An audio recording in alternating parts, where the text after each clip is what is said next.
This is Nancy Bui. Today is May 22nd, 2010. I am going to interview Miss Nguyễn Hương Diệu at IRCC studio. This is the part of 500 Oral History Project. Thưa bà có thể cho biết tên của bà? Dạ, thưa chị Nancy Bùi, tên mình là Nguyễn Diệu Hương. Thưa bà đang cư ngụ tại đâu ạ? Dạ, thưa tôi đang cư ngụ tại San Jose. Bà ở thành phố này được bao nhiêu lâu ạ? Dạ, thưa tôi ở thành phố này từ năm 1989 cho đến bây giờ. Năm 89 là năm bà ở Việt Nam qua hay dạ, là? năm ở Việt. Dạ vâng. Như vậy là bà sinh trưởng tại Việt Nam ở thành phố nào? Dạ, thưa tôi sinh trưởng tại Thanh Hóa. Dạ, mà thành phố Thanh Hóa. Dạ. Dạ. Thanh Hóa là một thành phố miền Bắc của miền Trung. Miền Trung đó của dạ, mà nó giữa Bắc với Trung đó. Dạ. Dạ. Như thế là năm 1954 là bà đã một lần đi di cư vào Nam rồi sao? Dạ không. Năm 1945 là Việt Minh xâm chiếm, Việt Minh cướp chính quyền đó. Rồi là thì họ không cho những người mà mình ở thành phố nữa phải, họ nói là tiêu thổ kháng chiến, là phải đập phá nhà cửa hết cho đến xuống đất luôn á.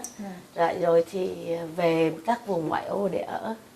Thì vì ba tôi là công chức đó, là người làm cho chính quyền cũ đó, thành ra khi đó cũng ra ngoài ô ở rồi, xong cùng độ một thời gian ngắn thôi thì ba mẹ tôi quyết định là rời Thanh Hóa để đi về vùng Tề.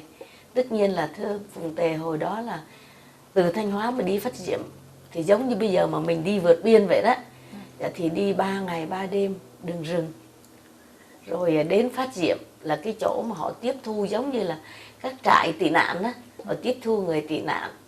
Xong rồi từ đó thì ba tôi xin được chính quyền ở đó cho vé tàu thủy để lên Hà Nội. Khi chúng tôi về Hà Nội ở một thời gian thì độ khoảng 1 năm thì ba tôi lại viết thư, vì ba tôi là gốc người Huế cho nên viết thư về Phủ Thủ Hiến Huế miền Trung đó, là để xin hồi hương vì mình là người Huế. Thì sau đó thì Phủ Thủ Hiến gửi cho ba tôi vé để cả gia đình, vợ chồng và hai người con, 3 người con, 2 vợ chồng 3 người con là 5. Thế thì về Huế. Tôi về Huế thì ba tôi đi trình diện thì được Phủ Thủ Hiến cho làm quận trưởng. Ba tôi ra làm quận trưởng quận Phong Điền, Quảng Điền, mỗi quận một thời gian, là quê hương của ba tôi đó. Xong rồi thì sau cùng là ba tôi về lại thành phố Huế làm việc, cũng một cái quận Tả Ngạn ở thành phố Huế, tất nhiên là ở về thành phố đó. Rồi 1950 đó thì 1950 đó thì là chúng tôi, khi đó thì là tôi nói hơi lộn rồi. 1950 đó thì từ ngoài Bắc mới về Huế, đó. Thì rồi thì Bắc mới về Huế thì tôi ở Huế. Thưa bà, như vậy là cái lúc mà bà đi chạy nạn cộng sản đó là từ Thanh Hóa ra Hà Nội, là lúc bây giờ bà bao nhiêu tuổi mà đi đường rừng nữa? Dạ thưa, tôi mới 8 tuổi thôi. Là vì tôi sinh 1936 mà 45 thì khoảng 8-9 tuổi. Dạ khoảng đó. Thì đi đường rừng thì mỗi người chỉ xách có một cái giỏ nhỏ nhỏ, vài cái quần áo thôi, là vì đi trốn mà. Thành ra rồi nói 3 ngày 3 đêm thì có những lúc phải nghỉ, là vì sợ người ta phát giác đó. Buổi ngày thì đêm thì đi luôn, chứ ngày thì đi đến nỗi mà chúng tôi cũng như là người nhỏ đó mà một chặp phải dép nó sút hết, rồi đi chân đất mà trong đường rừng thì nhiều vậy. Đến khi mà đến Phát Diệm, đến cửa hang chỗ mà họ tiếp thu người tị nạn thì thưa chân tụi tôi nghĩa là nó sưng lên hết, bị gai góc rồi bị sưng lên, nghĩa là ấy ghê lắm. Nhưng mà đến đó thì người ta cho mình cũng giống như trường mà các trại tị nạn đó, họ cũng cho mình ăn uống, nấu nướng lấy rồi ăn uống rồi chờ lập thủ tục để đi lên Hà Nội. Tại chúng tôi xin về Hà Nội thì họ cho thủ tục về Hà Nội rồi sau đó mới là xin về miền Trung là quê của ba tôi. Thì có thể cho biết là trong chuyến đi có đông người đi không? Dạ không đông, tại vì cứ một nhóm, thí dụ như gia đình tôi đi chỉ có 4-5 người thôi, 2 vợ chồng với 3 đứa con, tất nhiên là ba má tôi và 3 chị em tôi, thì là thuê một cái người ta dẫn đường là 6, người ta dẫn mình, rồi cái toán khác lại đi khác, rồi có người đi đường biển nữa, chứ không phải là đi đông được, là vì nếu đi đông là bị phát giác, bị bắt lại. Thành ra chỉ đi như thế thôi. Thì gia đình của tôi là có 5 người. Bà có còn nhớ là khi đi đến cái chỗ mà bà nói như là trại tị nạn lúc bây giờ đó thì có đông người không? Bà thưa, ở đó có lâu lắm không? Dạ thưa rất đông, ở một tuần lễ thôi. Dạ thưa ở đó rất là đông là vì các nơi đổ dồn về. Vì cái chỗ đó là người ta kêu là Phát Diệm là nó ranh giới từ Thanh Hóa là đi đến Phát Diệm, rồi mới từ Phát Diệm á thì là mới là đi đâu, người thì xin đi tỉnh này, người xin đi tỉnh khác đó, mà rất là đông. Họ cứ cho mình, gia đình đông thì mượn 2 chiếc chiếu, gia đình ít thì 1 chiếc chiếu, rồi họ chỉ cho mình gạo cơm họ để đâu đó, nồi son đâu, rồi mình cứ việc nấu thôi, mình cứ việc nấu mình ăn, rồi chờ đó một tuần lễ. Thì sau khi mình làm giấy tờ đó, thủ tục thì mình muốn đi chơi đâu mình đi rồi đến chiều mình về, nhưng mà tối thì về để cho họ biết là mình đã về. Thế thôi, đông lắm. Ở đó đông như vậy thì người ta đâu có cung cấp đồ ăn thì mình tự lo ấy. Khi đó chính phủ coi như người ta nói là cái lúc đó còn Tây đó, còn người Pháp đang còn ở lại, thành ra cái vùng đó người ta kêu bằng vùng Tề để tiếp thu những người tị nạn cộng sản Việt Minh đó, hồi đó là Việt Minh, thì thực phẩm nhiều lắm, cũng giống như là thực phẩm đó là của các nước người ta cho đó, thành ra mình muốn ăn bao nhiêu thì lấy, thế thôi, mình đừng đổ thôi, chứ mình cứ việc lấy để nấu nướng rồi ăn uống. Hồi đó tôi 8 tuổi, nhưng mà thưa cô Nancy Bùi, là vì ở Việt Nam thì 8 tuổi là đã biết nhiều, vì đã chạy Việt Minh về ngoại ô ở, rồi đã biết đi kiếm rau về để nấu ăn, vì lúc đó ba tôi đâu có làm việc nữa, rồi gia đình cũng trở thành sa sút giống như là 6-75 vậy đó. Đó, thành ra 8 tuổi nhưng tôi đã biết các thứ và cũng tập làm nông với người ta. Đó, nhưng mà tập buôn bán nhỏ ở trong làng. Thì cái 8 tuổi không có được đi học bởi vì chiến tranh, để đi băng rừng để đi đến những cái khu tập trung như vậy, thì bà còn nhớ là cái tâm trạng bà như nào, vui buồn hay là thì lo lắng? Cái lúc đó là chỉ thấy hoang mang và lo lắng, không nghĩ tới chuyện là mình có thể được đi học lại hay không, tại vì tôi còn nhỏ đó, thành ra tôi chỉ thấy hoang mang lo lắng, vì chỉ một cái công việc nhất là làm sao để đừng bị bắt thôi, đừng bị bắt lại. Thì cho đến khi mà đến được mà cái trại tị nạn rồi á, thì coi như là mình sống, nhưng mà chưa nghĩ được đến cái gì hết. Thế bà, tuổi thơ ở cái tuổi bà mà ngoài miền Bắc á, thì những cô gái bé như bà thì có những cái trò chơi gì đặc biệt không? Thì những gái bé như tôi ngày xưa đó, nó không có trò chơi như ở Mỹ này, mà thưa là mình tự tìm lấy. Như chúng tôi thì chơi lượm những viên sỏi, rồi chơi ô làng. Ô làng tất nhiên là đi mỗi một người đi, rồi đến người kia mà đến ngay đúng trạm á thì mình được ăn cái ô đó. Rồi chơi thẻ, lấy tre vót, thì cái đó thì người lớn vót dùng, rồi với lại một cái quả cà đó, rồi làm tung lên để mà chơi thẻ. Rồi chơi đi trốn đi tìm, 3 cái trò chơi của nhà quê thôi, chứ giờ không có được như bây giờ đâu. Vâng. Thưa bà, thì ngoài vấn đề chơi học rồi còn có một cái nghề gì không, ví dụ như làm thủ công nghệ?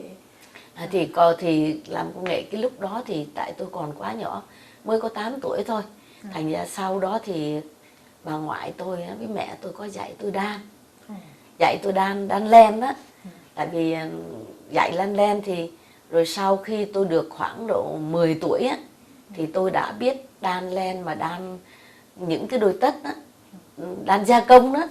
Dạ, lúc đó thì tôi đã được một cái cô ở đó, cô cho thâu nhận tôi vô đan gia công. Dạ. Vậy là cũng là kiếm được một cái tiền. Cũng đã là có một cái nghề. Dạ vâng, cũng có cái nghề. Trong gia đình bà thì bà nói là bà có 2 người anh hay người chị? Em hai người em. Dạ. Tôi là con đầu lòng. Một cô em gái, thưa dạ bây giờ cũng ở San Jose này. Và một người em trai thì vì hồi xưa du học bên Pháp đó, rồi ở luôn bên nó không có về. Thành ra thì còn ở bên Pháp. Thưa bà, thì ba mẹ của bà đó, họ có những kỷ niệm gì với bà mà giờ bà vẫn nhớ, hay là vẫn nghĩ, mỗi lần nghĩ đến vẫn rất là thương cảm? Dạ, thưa nhiều lắm. Thì cái lúc mà bị Việt Minh vô đó, thì ba tôi chỉ ngồi nói với lại chúng tôi á, là ba mẹ lớn rồi không cần thiết, nhưng mà phải đủ mọi cách trốn khỏi ở đây để lo cho các con thôi, nghĩa là ba con thôi. Còn nếu mà rồi mỗi ngày đó thì ba tôi không cho đi ra ngoài và không cho nói nhiều nữa, vì sợ người ta biết đó. Tại vì đi trốn, vì ba tôi là viên chức của chế độ cũ. Dạ, thành ra cũng giống như bây giờ mà những ông sĩ quan hay là dạ, những ấy mà ở mà sau 75 ở Việt Nam đó, thành ra cuối cùng là có nhiều kỷ niệm lắm. Dạ. Thưa bà, như vậy ba của bà đã có bị đi học tập hay có bị bắt gì trong cái chuyến mà trốn chạy cộng sản vào năm 54 45 đó không? Dạ. Từ 45 đó thì tại vì ba tôi là có lẽ là người hiểu biết đó. Thành ra khi mà bị thất thủ một cái đó, Việt Minh lên nắm chính quyền là bắt đầu ba tôi đưa vợ con về nhà quê liền. Mà quê đó là không phải quê ngoại đó của tôi đó, là ngoại tôi cũng ở Huế, nhưng mà đều lúc đó là ở ngoài đó thì ba tôi đưa về liền.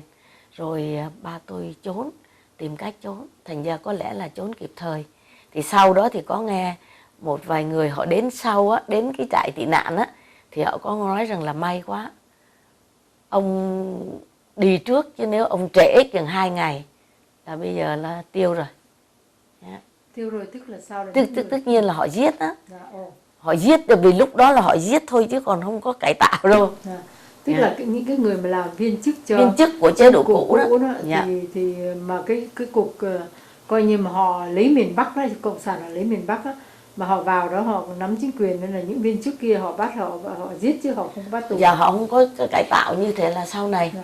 Còn thì cũng như tôi hồi đó 8-9 tuổi mà tôi chứng kiến được cái cảnh mà họ đấu tố đó. Dạ. là người ta chôn sống người xuống, chòi cái cổ không lên thôi để đấu tố đó. Bà có thể kể chi tiết một chút là bà chứng kiến đã xảy ra những chuyện gì và cảm nghĩ của bà ra sao? Dạ. Trong một cái cuộc đấu tố? Dạ, thế này, tại vì hồi đó tôi rất là nhỏ. Và tại vì em của bà ngoại tôi á là cái người giàu có trong cái làng đó. Thành ra hai người em trai là giàu có lắm. Rồi họ có nhiều ruộng vườn, cho nên cho nhiều tá điền làm công đó. Rồi sau thì họ yêu cầu những cái người đó đó, như con nuôi của ông bà này thì tá điền trong nhà đó là phải đấu tố ông. Lúc đó thì vợ ông chết rồi, còn có ông thôi, thì đem ra đấu tố, nghĩa là cũng như là họ bắt một người đứng, xong rồi cho những cái người kia đó, dù mình không có muốn chửi mình cũng phải chửi, vì nếu không thì cũng bị. Thành ra phải bắt buộc phải chửi cái người mà ân nhân của mình đó. Tôi muốn nói ân nhân là vì các người giàu đó họ giúp cho người nghèo, rồi họ cho ruộng cho đất để làm á, rồi đóng lại cho họ thôi. Thì nhưng mà người ta cho như vậy là bóc lột, và người ta đem ra đấu tố, bắt những người đó phải mắng chửi những người kia, rồi phải tố những cái điều mà không có, mà phải đặt điều để mà là nói, thì là tôi chứng kiến được như vậy. Tôi cảm thấy là lúc đó tôi cũng nói với ba tôi là tại sao những người họ có thể ác như thế, thì ba tôi nói bởi thế cho nên mình phải đi trốn. Thưa bà, là bà có thấy nhìn thấy tận mắt là họ đánh đập hay họ giết như thế nào không? Dạ có chứ. Tôi thấy tận mắt, tất nhiên là có người thì bị họ đào một cái lỗ xong họ chôn xuống rồi để chòi cái đầu lên thôi. Đó. Rồi họ để cái đầu thì lúc đó thì họ cho những người có thể là ném đồ đó để cho chết. Thì tôi chỉ được chứng kiến, nhưng mà hồi đó thì ba tôi quá sợ đi, ba tôi thấy là nếu để cho tụi tôi con nít mà coi như thế đó, thành ra ông ra ông đem tôi đi và ông đem đi trốn giấu luôn. Ông nói là không bao giờ được đi đến mấy cái chỗ đó. Mà như vậy cái người mà cái đầu lòi lên nhưng mà người ta ném vào thì họ sao họ chịu để cái đầu đó mà chịu đựng như thế? Thì sao? không thì họ chết thôi. Nhưng mà họ không có giết ngay. Họ giết bằng một cách như vậy, thì tôi chỉ chứng kiến được một cái cảnh đó. Thì sau đó thì ba tôi, nhưng mà tôi nghe thì nhiều, mà thật ra mình nghe mình cũng không ấy, mà chỉ có cái nào mình thấy thôi. Thì mình nói. Thì lúc đó tôi cũng không hiểu sao mà họ, cái chính sách của họ đó. Nhà mình đang ở thành phố đó. Rồi họ nói là tiêu thổ kháng chiến. Họ tập họp mọi người lại, họ biểu bây giờ phải tiêu thổ kháng chiến. Nếu mà mình để nhà như thế thì giặc nó xâm lăng, nó vô nó có nhà nó ở. Bây giờ bà con phải đập. Tất nhiên khi đầu dỡ mái ra khơi, rồi đập đến tường, đập cho đến khi mà sát xuống nền thôi. Tại vì đâu có ai ở thành phố nữa. Tất nhiên là phải ra các vùng. Tiêu thổ có nghĩa là mình đập phá nhà cửa, mình làm mất tiêu đi nhà. Mất tiêu đi, tiêu thổ kháng chiến. Họ dùng cái chữ là mình phải tiêu thổ kháng chiến. Mình phải phá nhà mình đi. Phá nhà mình đi. Mà tự mình phá.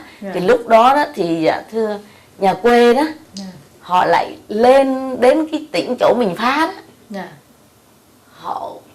Họ gánh cái gạch mà mình cũng như mình đập xuống rồi đó. Thì họ ngồi họ chặt, họ đẽo cho mất những các cái hồ xung quanh còn viên gạch, rồi họ gánh về nhà quê để họ làm nhà. Còn chúng tôi đó thì dạ thưa lúc đó đâu có khả năng nữa, thì chỉ làm những cái nhà ở ngoài ô, nhà bằng mái tranh, vách bằng đất, ở tạm, vì chỉ ở tạm, thì rồi để trốn thôi. Rồi còn cũng có người họ không trốn được thì họ bị bắt lại, mà bắt lại thì rất là khốn khổ. Khi bà nói như thế này đó là chỉ có một vài gia đình hay là toàn thôn xóm là cứ như vậy đập nhà xuống rồi? Không, cả thành phố luôn. Dạ không phải là vài gia đình. Khi đầu là họ kêu gọi những gia đình mà quyền chức, công chức đó, thì gia đình công chức xong rồi đến dân. Tất nhiên là cả một thành phố phải san bằng đi, không còn nền, nghĩa là chỉ còn cái nền nhà không thôi, cả thành phố Thanh Hóa. Mà mắt bà nhìn thấy cả một cái khu phố như vậy chỉ còn nền thôi không? Dạ chỉ còn nền không. Là chính gia đình tôi cũng bị một căn nhà. Dạ tại vì gia đình tôi là hồi đó cái nhà cũng khá lớn. Tại vì bà ngoại tôi, mẹ tôi là có cái hồi xưa cô Nancy Bùi biết không, muối khó khăn lắm. Mà cái người nào mà được bán muối là thí dụ một cái tỉnh nó chỉ có 2 đại bài muối thôi, thì một trong 2 đại muối là gia đình tôi. Cho nên cái nhà lớn lắm. Thành ra đến khi mà đập phá rất là, mẹ tôi khóc. Mà ba tôi thì đàn ông thì buồn, nhưng mà mẹ tôi khóc thì tôi thấy mẹ tôi khóc tôi cũng khóc. Tại vì tài sản mất hết rồi. Đó, rồi thì về nhà quê đi nhờ bà con, người người này cho mấy lon gạo, người kia cho mấy lon gạo ăn tạm trong lúc mình chưa làm được cái gì. Thì khi vào Huế rồi thì coi như vào miền Nam rồi phải không ạ?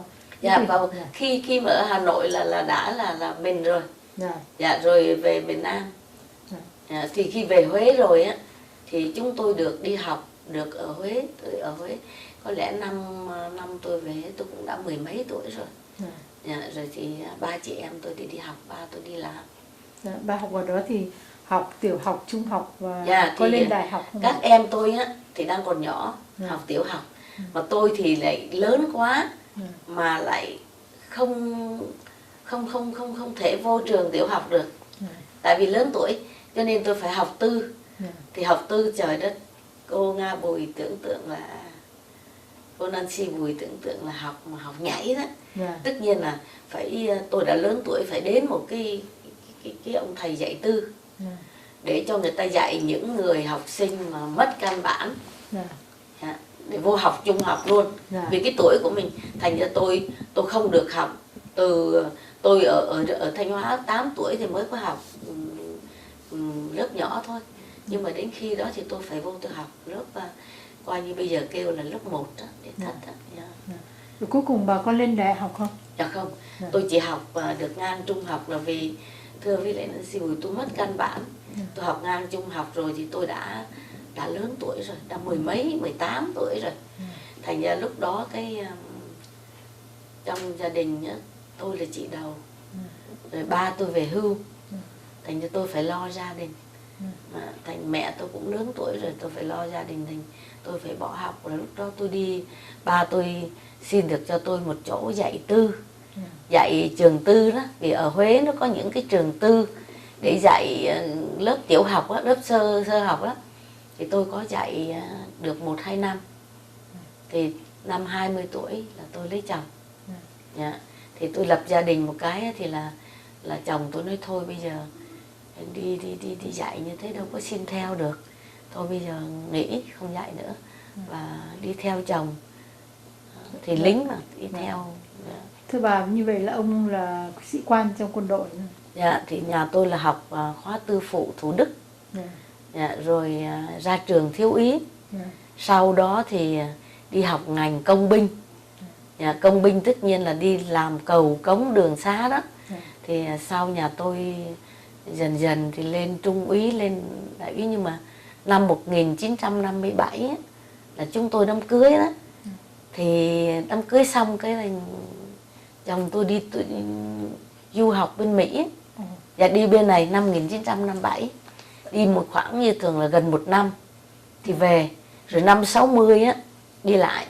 Tất nhiên là chồng tôi đi tu nghiệp 2 lần ở bên Mỹ.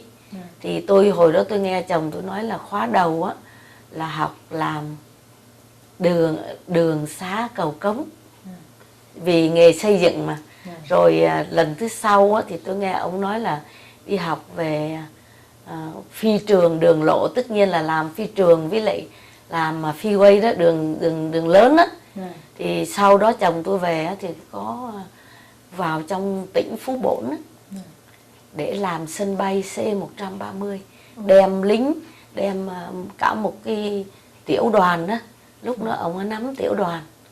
Thì ông là tiểu đoàn trưởng, đem cả một cái tiểu đoàn vô trong Phú Bổn để làm sân bay C-130. Thưa bà, có người chồng mà đi du học tại Mỹ từ năm 1957 thì bà có cơ hội tiếp xúc với người Mỹ sớm không? Dạ không. Thì nhà tôi đi thì tôi ở nhà tôi cũng chỉ là nội trợ làm ăn vớ vẩn thế thôi. Hồi đó cũng khờ, đang còn khờ lắm. 20 tuổi ngày xưa khờ lắm. Chưa biết cũng cứ học những cái nghề nghiệp linh tinh nhưng chẳng cái nào ra với cái nào hết. Như vậy thì một người phụ nữ rồi trong một cái xã hội như thế, rồi chồng đi xa thường như vậy đó, thì bà làm như thế nào để mà nuôi con cũng như giáo dục con cái? Bà có gia đình giúp đỡ không, hay là dạ thưa cô Nancy Bùi là tôi thiếu may mắn hơn những người phụ nữ khác. Là tôi lập gia đình và không có sanh con. Một coi như 10 năm 10 năm sau. Tất nhiên là từ 20 tuổi mà mãi thì, nhưng mà chồng tôi thì cũng không biết có nên nói không, là vì ông cũng tốt lắm. Mẹ chồng hay bên nhà chồng đòi là vì cái luật lệ mà trong gia đình á, là nếu mà người vợ mà không sanh con á thì người ta cho về, hoặc là người ta cưới vợ khác. Tất nhiên là cái người vợ đó phải đi cưới người vợ khác cho chồng. Nhưng mà chồng tôi thì có thể nói là một người đàn ông rất là tử tế. Đó là theo ý nghĩ của tôi. Ông cũng đi chơi vui bạn bè nhiều lắm, cũng có cô này cô kia. Nhưng mà ông rất là đàng hoàng là không lập thêm một gia đình nữa. Ông nói với bà mẹ là mẹ muốn con cái chuyện gì con cũng thỏa mãn mẹ hết, nhưng mà xin đừng bắt con lấy thêm vợ, chỉ một người thôi. Đó, thì đến 10 năm sau, tất nhiên bà cụ nói hoài không được, bà buồn quá. 10 năm thì tôi cũng cứ nói thôi thì lấy đại đi, nhưng mà chồng tôi không chịu. Rồi 10 năm sau thì bà cụ thấy không thể mà nói được, thì bà cụ mới nói thôi bây giờ nuôi con nuôi. Thì tôi nói với nhà tôi, tiền nhà tôi nói ok, cái chuyện đó được thôi.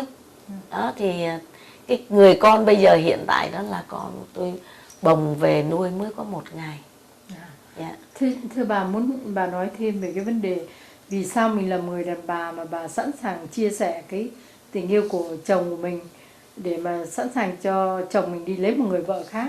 Bà có nghĩ rằng bà có thể sống với một người đàn bà khác ở trong nhà? Cái lúc đó đó thì tôi chỉ không biết thế này. Tôi chỉ biết rằng là tôi mấy năm không có con. Thì có một ngày đó là ngày Tết đó, chồng tôi đưa tôi về thăm. Thì người anh đầu mới nói chồng tôi là bây giờ tôi đưa chú đi thăm mộ ngoài núi á, còn thím thì ở nhà đi, thím đừng đi mà mỏi chân. Thì tôi cũng nghe như thế, nhưng mà thì tự nhiên bà con anh em tôi ngồi đông lắm. Cái rồi cho tôi biết là cái luật trong gia đình đó là nếu lấy chồng mà không có con thì cho về, nhưng mà vì vọng không cho về, cho nên là bây giờ con á, phải đứng ra cưới vợ cho chồng để sanh con nối dõi. Thì tôi không biết, tôi ngồi yên không dám nói một tiếng nào, vì chung quanh là toàn là bên chồng cả mấy chục người nói. Thành tôi ngồi yên thôi, quá nhỏ cũng không biết nói cái gì nữa. Thì tôi ngồi yên cho đến khi chồng tôi về, thấy cái không khí có vẻ căng thẳng. Ông hỏi chuyện gì đây? Thì bà chị bà mới nói là mấy bác mấy o họp lại để nói vợ em là phải cưới vợ cho em. Thì chồng tôi nổi giận lên. Anh nói là cái chuyện gia đình tôi thì xin quý bác để con tự lo. Thôi cho con xin đưa vợ con về cả mà tối. Tất nhiên là phải lái xe từ Quảng Trị mà về Huế đó. Nhưng mà tại vì đúng ra thì khi đầu về là anh định ở lại chứ không có định về. Nhưng mà khi bất mãn chuyện đó thì anh nói thôi về, nhất định là về ngay bây giờ. Thì một tay anh kéo tôi, một tay anh kéo người bạn, vì có người bạn đi theo. Dạ rồi về thì tôi về thì tôi, công việc trước tiên của tôi là tôi đến hỏi ba tôi. Tôi nói ba, tại sao mà bên nhà chồng con bắt con phải cưới vợ cho chồng con là sao? Thì ba tôi nói một câu mà tôi đau khổ vô cùng. Thì đúng rồi. Đó, thì đúng rồi. Tôi hỏi làm sao lại đúng? Nói rằng là gia đình nào cũng thế. Nếu mà người vợ mà lấy chồng mà qua 5 năm mà không có con thì phải cưới vợ cho chồng. Nhưng mà đây mới có 2 năm thì còn hơi sớm. Ba tôi nói đó, còn sớm. Thì thôi thì chờ thêm 3 năm nữa. Nhưng mà cái điều đó con phải làm. Rồi tôi nói thế thì tại sao bà mẹ bà không đi cưới? Thì ba tôi nói không, bây giờ là quyền của con chứ đâu phải quyền của bà nữa. Bà chỉ đi cưới con, còn bây giờ con phải cưới vợ cho chồng. Đó, như vậy thành ra. Rồi nhưng mà tôi may mắn là chồng tôi không chịu. Tôi cũng có nói đau khổ lắm để nói rằng là anh ưng ai em cưới cho anh. Nhưng mà thật ra thì đau khổ lắm. Mà thật sự chỉ có bà có nói với chồng bà là anh ưng ai thì dạ. Thì biểu bây giờ mẹ nói như vậy đó. Và bây giờ em không có sanh con cho gia đình được, không có con nối dõi, thì thôi bây giờ anh ưng ai thì anh cho em biết thì em sẵn sàng đi cưới. Thế thì ông nhà trả lời ra sao? Nhà tôi, thưa Nancy Bùi, anh nổi sùng lên. Anh mắng tôi một câu mà tôi khóc một ngày. Có ngu cũng ngu vừa vừa thôi. Tối ngày á, cứ đi làm về một cái là em nhắc anh cưới vợ. Thế rồi đem người ta về á, là ta ngủ với chồng mình, còn mình xuống bếp ngủ chịu không? Đó, anh nói câu đó. Thì tôi nghĩ là chả ai nói tôi ngu mà chửi anh nói tôi ngu, tôi khóc thế thôi. Thế nhưng mà sao anh nói là nói thế thôi. Chứ còn đừng có lo, anh không có cưới vợ. Nhưng mà cho đến khi thì chị Nancy Bùi biết đàn ông mà, sĩ quan nữa. Cái sống, cái chết nó bên kề cận đó. Thành ra họ đi chơi ghê lắm. tất nhiên là tôi muốn nói là chồng tôi cũng có gái ngoài đường tí là bồ bịch này nọ đó. Tại vì cái chuyện đó đó thì tôi thông cảm, vì tôi nghĩ tôi thiếu bổn phận, tôi không đem tôi không hoàn toàn là một người phụ nữ đối với chồng tôi, vì tôi không có sanh được con, cho nên là tôi để anh đi chơi có phần dễ dãi hơn những người phụ nữ khác. Thưa chị thì tôi không làm ồn nhá. Thưa chị chỉ có khám bác sĩ và bác sĩ người ta có nói là lỗi của chị không? Đi khám bác sĩ hết. Thì bác sĩ, tại vì thế này là vì có thai một lần 4 tháng rồi hư rồi không có luôn. Thì tôi có đi khám chứ, bác sĩ có nói, nhưng mà bác sĩ nó không sao hết đó. Nhưng mà quan niệm của người ta thì cứ nói là người đàn bà thôi, không nói đến người đàn ông. Tức là người ta cứ assume như vậy thôi, chứ còn không nói đàn ông. Có phải là chị có đi bác sĩ và bác sĩ khám xét và sau khi ấy xong rồi nói là chị là người không thể có con được, chứ không phải là ai. Không. Bác sĩ thì nói là tôi có thể có con. Thì nhưng mà rồi lúc đó tôi cũng hiểu vì sao tôi cũng khờ khạo quá, tôi không nghĩ đến cái chuyện em chồng phải đi khám. Cho đến gần 10 năm sau đó thì có một lần tôi vô Sài Gòn, thì bà chị gái của chồng tôi mà chị họ nó mới nói là để chị đem em đến ông bác sĩ này khám, vì ông lo chữa hiếm muộn. Thế thì đến khám thì ông nói tôi hoàn toàn không có bị hư gì hết. Thì thôi bây giờ bà về nói ông chồng đến đi để tôi khám. Thì sau đó thì nhà tôi có đến, thì lúc đó nó mới biết là tại vì ông bị horizon đó. Dạ, mình tiếng Pháp là horizon mà mình là coi bị chàm bàm gì đó. Thành ra cái gió độc nó làm cho con tinh trùng nó yếu đi, thành ra nó nghẽn ống dẫn tinh. Rồi chồng tôi cũng có đi vô Grand mổ để nối ống dẫn tinh, nhưng mà sau khi nối rồi cũng không có kết quả. Rồi một người cố vấn Mỹ cũng đưa xuống tàu hốp đó hồi đó, rồi cũng không có kết quả. Thì sau cùng là nói thôi nuôi con nuôi, nhưng mà lúc đó thì mới biết. Như vậy thì cái lúc mà chị bị như vậy đấy, chị có tự thống trách mình không? Mình mặc cảm hay mình thấy sao mình không phải là một người như chị ban nãy nói câu em cũng giật mình, chị nói là tôi không phải là người đàn bà hoàn toàn. Thì cái đó là chị thiếu bổn phận đó. Thiếu bổn phận đó. Thì tại sao mà chị lại tự kết tội mình một cách như vậy mà chị không nghĩ đến cái chuyện là cũng có thể không phải của mình? Thì lúc mà tôi yêu thương chồng tôi rồi tôi lấy chồng á, thì thưa Nancy Bùi, là tôi chỉ nghĩ đến cái chuyện là muốn có một cái mái ấm gia đình với mấy đứa con xinh xinh. Nhưng mà rồi tôi không có được. Thành ra tôi cảm thấy như là tôi là người đàn bà không đem lại hạnh phúc cho chồng, cho gia đình nhà chồng. Tại vì Nancy Bùi biết là người Trung á, họ cũng khó lắm. Mẹ chồng tôi thì rất là hiền, rất là dễ, nhưng mà có một cái là bà muốn có những cái đứa cháu quá đó, mà bà muốn con của chồng tôi, chứ còn anh với chị của chồng tôi cũng có mỗi người có 7 người con, là 14 người đó. Nhưng mà bà nói không, bà muốn người nào cũng phải có con. Thành ra tôi lúc đó tôi có cái mặc cảm là mình là người phụ nữ mà không đem lại hạnh phúc cho chồng con, thì tôi cũng có tự trách mình thôi, nhưng mà cũng phải chịu thôi. Chị không có bị khó khăn với bà mẹ chồng, mặc dù bà cũng chỉ nói là mong ước như vậy thôi, nhưng mà về bà con anh em, chị em dâu có bị nặng nề gì lắm? Không, tại vì thế này, Nancy Bùi biết chồng tôi là con út mà mồ côi. Tại khi chồng tôi mới có bao nhiêu tuổi đó thì ông bố chồng chết rồi, thành bà cụ là ở vậy nuôi con, nuôi 3 người con, một ông anh, một bà chị và chồng tôi. Thì người nhà quê rất là chất phác, người Quảng Trị đó, thưa với Nancy là rất là chất phác mà dễ thương lắm, hiền hậu mà chất phác lắm. Thì mẹ chồng tôi hiền lắm, không bao giờ la rầy tôi chuyện gì hết, chỉ muốn có một đứa cháu mà áp lực tôi. Bà đi kiếm hết cô này tới cô kia, biểu là con đó nó hiền lắm đi cưới, con kia nó đẹp nó đi cưới, tội nghiệp lắm. Nhưng mà chồng tôi không chịu. Lúc đó anh chưa biết là vì tại anh nữa, nhưng mà anh không chịu. Anh nói là một vợ thôi, Rồi anh có khuyên tôi á, lúc anh đi chơi thì tôi buồn, rồi tôi khóc. Thì anh có nói với tôi một câu, thành ra tôi cũng thấy là đúng. Anh nói là em đừng có buồn, anh là đàn ông, anh phải đi chơi cho biết, không thôi bạn bè nói là cô lần. Nhưng mà em cứ yên tâm đi, thấy không bao giờ bỏ em hết. Anh thấy không, ngày xưa em năn nỉ anh, cưới vợ anh còn không mà. Mẹ năn nỉ anh, em năn nỉ anh, dòng họ bắt buộc mà anh cũng không. Còn bây giờ anh chỉ chơi cho biết, chơi qua đường thôi, đừng có buồn.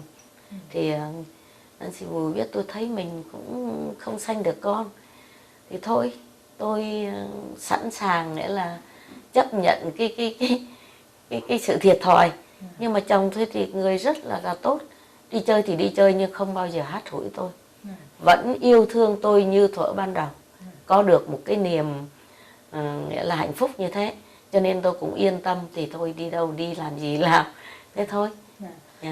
Thưa bà, rồi sau đó thì bà lập gia đình rồi coi như không con cái, coi như là ngoài vấn đề nhà binh, ông làm nhà binh, bà nhà có làm nghề gì không, hay là chỉ có một cái nguồn lợi duy nhất là Dạ, thì nhà tôi là nhà binh thì tôi cứ phải đi theo, thành buôn bán cái gì cũng đâu có được.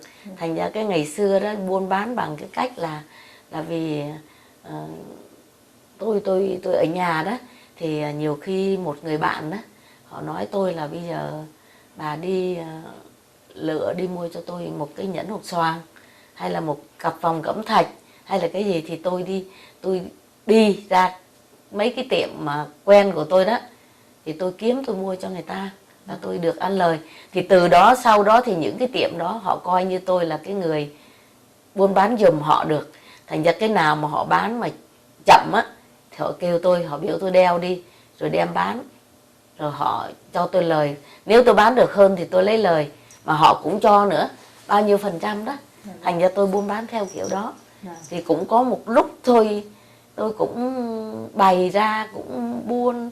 Cái hồi mà tôi ở Quy Nhơn á, thì cái phong trào mà nuôi gà đó, nhiều nuôi gà Mỹ đó, thì tôi cũng mua gà, tôi cũng làm mua phân gà, thực phẩm gà từ Sài Gòn ra Quy Nhơn, rồi máy bay chở gà con ra Quy Nhơn cho tôi bán.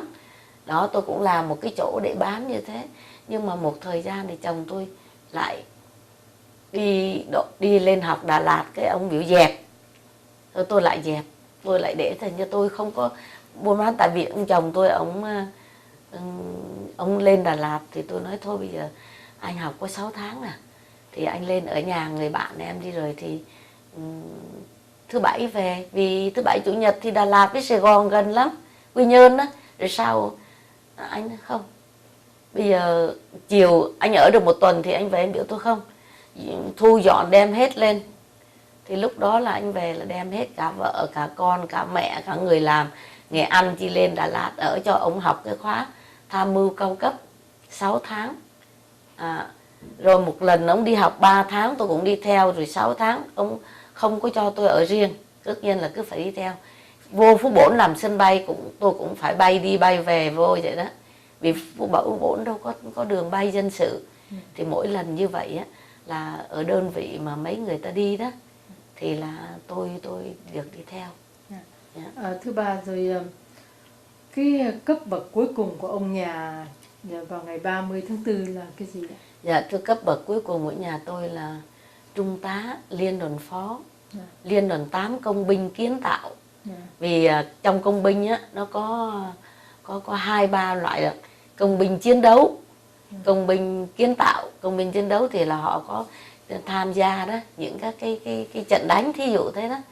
Thì như thế là còn công binh kiến tạo nhà tôi á, thì thí dụ như đêm mà nghe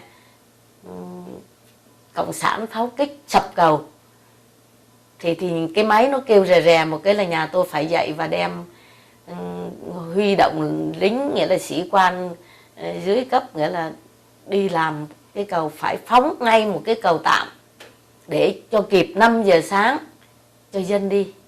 Thì đó là cái công việc của nhà tôi, nó nhiều lắm. Hồi đó là tôi ở ngoài Đà Nẵng đó, và ngoài sư đoàn gần sư đoàn 3 đó, ngoài Đà Nẵng, thì Việt Cộng cứ pháo kích hoài à. mà một lần pháo kích sập cầu hay hư đường là nhà tôi phải đem người đem đi làm. Cho nên là khi mà rồi song song cái chuyện đó nhà tôi còn làm cái kiêm nhiệm bên Bộ Xã hội nữa của bác sĩ Phan Văn Đáng, cái chương trình thực phẩm thế giới. Dạ, vì nhà tôi làm bên nhà binh mà ông bác sĩ Phan Văn Đáng cũng kêu qua bên đó để phụ trách làm một cái chương trình thế giới. Tất nhiên là cô Nancy Bùi biết hồi đó là Mỹ mà thả bom B-52 đó, thả bom ở cái Ria Quảng Trị là nó tạo cho những cái hố sâu ghê lắm của dân đó. Dạ. Thì bỏ thì nói cho ngay là bỏ ngoài rừng không, chứ cũng không phải bỏ trong thành phố. Nhưng mà như vậy đó thì sau thì cái chương trình thực phẩm mà của bác sĩ Phan Văn Đáng đó, Quốc vụ Khanh Phan Văn Đáng, thì là điều nhà tôi ra làm và ra coi cái chương trình đó. Thì nhà tôi ra đó làm tôi cũng phải theo ông ra suốt mấy tháng ở ngoài đó, là vì tôi sợ người ta làm nó không đúng đó. Vì Nancy biết cái thực phẩm thì gạo từ Sài Gòn chở ra. Thưa bà, thì bà đi theo ông như vậy, trong cái công tác của ông bà cũng có tham gia, thì bà có được trả lương không, hay là đó chỉ là làm phụ chồng mình thôi? Dạ không. Tại vì tôi quá lo sợ. Tôi lo sợ là nếu như mà gạo á, mà tại vì thế này, mỗi cái nó có một cái dẫn dắt nó kỳ lắm. Là vì cái người mà họ chở gạo ra đó, thì họ đến thì chồng tôi đi họp vắng, họ vô nhà gặp tôi, thì họ mới nói tôi là bây giờ cả 100 xe gạo, thì nhờ bà điện thoại cho trung tá cho tôi xuống gạo đi, chứ nếu mà để lại một đêm thì tốn nhiều tiền lắm. Thì mà cái tiền này thì tôi biếu bà xài. Thì tôi cảm ơn, tôi nói không được. Bây giờ dầu sao ông phải chờ chồng tôi, chứ tôi không có quyền, vì cái chuyện đó là của đơn vị, không phải của tôi. Thì đến khi chồng tôi về á, thì tôi nói rằng có người ta sẽ là đến nói chuyện, độ nửa giờ nữa người ta đến nói chuyện đó. Thì tôi mới nói với chồng tôi rằng là ông đề nghị là một bao gạo cứ tính 100 kg, nhưng mà em nghĩ là không đủ đâu. Tại vì em đi em biết họ cứ dơ cái thọc, họ lấy gạo thành còn 70-80, rồi làm sao mình giao cho người ta 100 được. Rồi người ta tố cáo thì là chết á, ta tưởng mình ăn. Thì thôi bây giờ anh cứ yêu cầu người ta là bỏ gạo xuống cân. Bây giờ anh chịu trách nhiệm đi mượn hết cân của trong thành phố này, mấy vựa gạo á, cứ nhà nào mấy vựa gạo họ có một vựa 2-3 cái, anh mượn bớt đi, anh chừa cho họ một cái để họ bán thôi, còn mượn họ 2-3 cái, năn nỉ họ đi. Rồi á, một bao gạo bỏ xuống 75 là ghi 75, 80 ghi 80, lấy như vậy. Còn nếu họ có đề nghị cho anh nửa triệu, 1 triệu thì không nhận. Là vì tiền để làm cái gì trong khi mình bị tố cáo ở tù mất công. Thì đó tôi có nói như vậy. Thì ông chồng tôi nói đúng rồi. Thì đến khi cái ông đó đến thì ông chồng tôi trả lời không. Thì trời, họ chửi tôi dữ lắm đó là gì rồi. Họ nói cái này là cái bà vợ ngu không biết xài tiền. Nói tôi đó. Thì phải là bao gạo bỏ xuống thì thiếu nhiều quá. Rồi đến khi đó mà gạo bỏ vô kho cho đơn vị của chồng tôi rồi á, một cái á, đến khi mà đem ra ngoài Quảng Trị á, thì tôi lại yêu cầu chồng tôi mượn những cái cân của cả ngoài Quảng Trị cho lẫn trong Đà Nẵng, đem ra Huế, đem ra Quảng Trị. Và đích thân tôi á, kiểm soát coi cân, tôi làm không công suốt mấy tháng trời. Tất nhiên là tôi nói với lại mấy cái người lính á, vì lính làm hết chứ không có thuê dân, lính làm. Thì tôi mới nói thế này, tôi nói với mấy anh nghe này, mình là người lính thì mình phải làm sao cho dân họ thương mình, chứ đừng để cho họ ghét, rồi họ nói việc cộng giết mình á. Tôi nói vậy. Thôi bây giờ tôi nói ha, mấy chú cân á, tại đây là ông bác sĩ Phan Văn Đáng, ông cho mình có 5% hao hụt. Là vì có cho 5% hao hụt á, thì mà mình cố gắng làm không hao hụt. Cái 5% hao hụt đó là trung tá sẽ trả lương cho giống như bồi dưỡng đó cho các anh. Thành ra các anh cứ cân đúng giùm tôi, đừng thiếu một hột nào. già một chút được nhưng mà đừng có non. Đó, thì tôi có nói như thế. Thì trong khi mà Nancy Bùi biết nói như thế thì cả hàng chục cái cân để rải rác, tất nhiên là tôi phải đi dọc dọc, là vì tôi sợ là mấy ông lính, không phải mấy ông lính bị mua chuộc đó. Đó, thành ra tôi phải đi dọc dọc để tôi liếc vô, lâu lâu tôi liếc vô chỗ này, lâu lâu nhìn chỗ kia, suốt mấy tháng trời mà không lương, chỉ là vì tôi sợ chồng tôi ở tù thôi, thành tôi làm. Thứ ba, ông ở nhà, ông đóng ở Quảng Nam như thế cho đến lúc mà 30 tháng 4 hay dạ, đến khoảng tháng 3 thì là Đà Nẵng mất đó. Thì cái lúc đó là tôi đang ở Đà Nẵng đó, thành ra ông chồng tôi thì đang ở ngoài Quảng Trị lắm, ngoài Huế, ngoài Quảng Trị đó, thì đang coi làm cái gì ngoài đó. Thế tôi ở Đà Nẵng thì ông về, ông cho tôi biết rằng bây giờ bỏ hết, lên máy bay đi về Sài Gòn cả gia đình, còn ông ở lại. Thì khi đó thì ông ở lại đó, còn tôi về gia đình, tôi về Sài Gòn. Đó, thì tại tôi chứng kiến nhiều cảnh lắm. Hè đội lửa 72 người ta di tản á, từ Quảng Trị vô Đà Nẵng. Thì tụi tôi cũng lo, nhà tôi là vì cái đơn vị đó ở đó thì lo chỗ ăn chỗ ở cho người tị nạn. Đó, có mấy cái loại nhà sàn mà của Mỹ họ rút đó.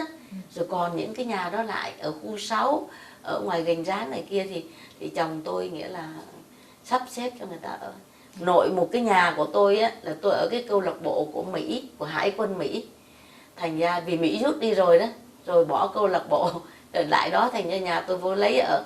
Thì tôi chứa 100 người của Quảng Trị, tị nạn Quảng Trị đó, nhưng mà phần đông á thì là người dòng họ bà con. Còn những người dân thì những người cùng làng đó thì ông sắp xếp đầy đủ hết chỗ rồi. Thì tôi nói thôi, còn những người bà con tôi thấy đó, tôi nói thôi đem vô nhà mình đi cho họ ở. Và tôi nuôi luôn, tôi nuôi ăn ở luôn mấy tháng trời. Rồi có viện trợ khi đó tôi mới thôi, người ta mới nói thôi cảm ơn bây giờ có viện trợ rồi. Dạ.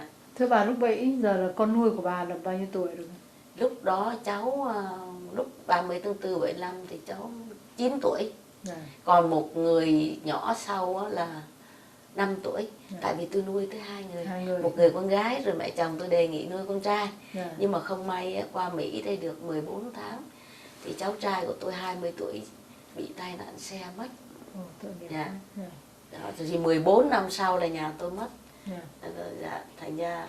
Thưa bà, như vậy là bà đi vào năm 75 mẹ sao? Không, tôi đi từ tháng 2, tháng 3, chứ tháng 3 đó, năm 75. Tất nhiên là tôi máy bay vừa cất cánh thì là phi trường Đà Nẵng bị pháo kích.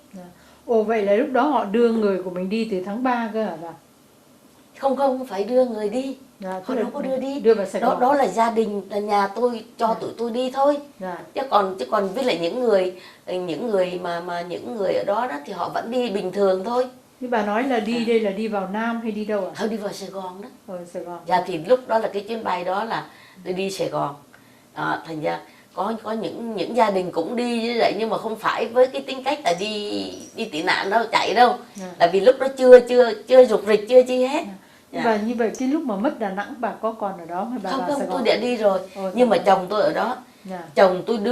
Chồng tôi liên lạc được với một cái người Mỹ lái cái chiếc tàu Miller, một cái ông đại tá Mỹ hay là trung tá Mỹ gì đó. Ông ấy lái cái chiếc tàu Miller, thành nhà tôi mới liên lạc với ông ấy, xin ông ấy chở bà con tị nạn vô miền Nam. Thì ông khi đầu thì ông ấy sau ông hứa ông chở, thì nhà tôi đem được khoảng 10.000 người á. Ông nói là nguyên một cái chiếc tàu nó đầy nhắc chật chội luôn, đem vô được đến đèo Rì Nha Trang. Thì cái ông Mỹ đó cho biết rằng bây giờ ngang đây thôi là phải xuống người tị nạn, vì ông không thể chở họ vô Sài Gòn mà ông phải đi ra hải phận quốc tế gì đó. Đó, thì khi đó chồng tôi cùng xuống với lại những người tị nạn và ở Rì Nha Trang.